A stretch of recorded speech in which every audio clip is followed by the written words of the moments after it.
I'm Megan, and this is my Assessment 509 video for HEENT. So this is Lauren, she's going to be my subject, and I would start with inspection. So I would look at her head to make sure that it's normal cephalic, it's midline, it looks great, and then I would look for normal hair distribution, which she does have.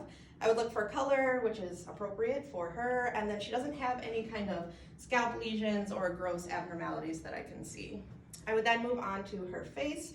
So her face is symmetrical. There's no deviation or misalignment, no involuntary movement, no abnormal features, so everything looks good. Moving down, I would look at her neck. Her neck is symmetrical. There's no masses, lesions, anything visual that I can see. I would also, at that point, look at her carotid pulses and JVD. On a regular patient, shouldn't say regular, but on Lauren, there is no JVD present, which is a normal finding. Her trachea is also midline, it's symmetrical. There's no thyroidomegaly that I can see visually. And then Lauren, I'm gonna have you flex your chin to your chest. So that should be a 45-degree angle. Can you extend it back? That would be 55. Take your ear to each shoulder. That should be 40.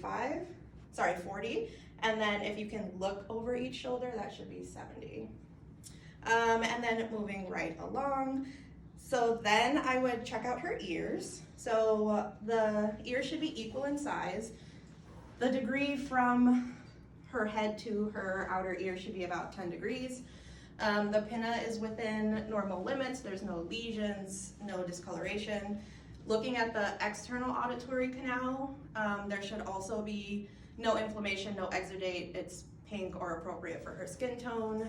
If I had an otoscope, I would pull her helix up and away because she's an adult. I would look at the tympanic membrane, make sure that it's gray, translucent and intact. I would look for bony landmarks, look for visible landmarks in the ear. The light reflex in the left side should be at 7 o'clock. On the right side, it should be at 5 o'clock. At this point, to test hearing, I can, excuse me, also do the whisper test. So I would whisper 1, 2, 3 and have her repeat it back to me bilaterally. We also already did the Weber and Rin test in our neuro assessment. So for Weber, put the fork on top of her head. There should be no lateralization. She should hear it bilaterally equally within normal limits. And then for the Rin, I would put the fork on her mastoid process and then move it out into the air. Within normal limits would be air greater than bone. So then for her nose, I would just make sure that both nostrils are patent. So if you can do me a favor, occlude this one, good, good.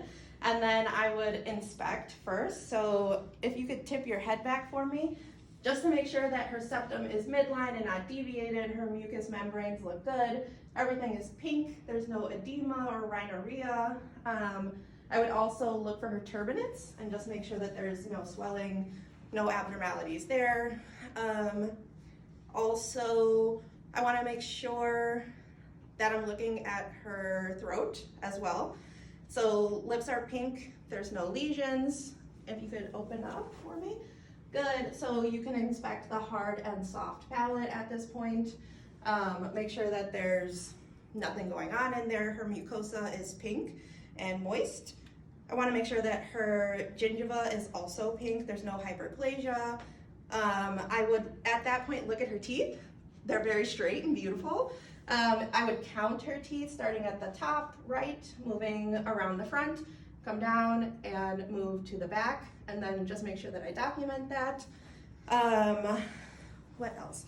I want to make sure that her uvula is midline and symmetrical, which it is. And then I would look at the floor of her mouth, make sure it's moist, no lesions. Her tongue was also symmetrical, no deviations with protrusion. Her frenulum, can you just lift up your tongue for me? Good, her frenulum is midline, intact. Her Wharton's duct, as well as the Stenson's duct, are also intact, no inflammation or infection. Her palatine tonsils are pink without exudate, and then the posterior pharynx is pink moist, and there's no postnasal drip. For palpation at this point, for her ear, we would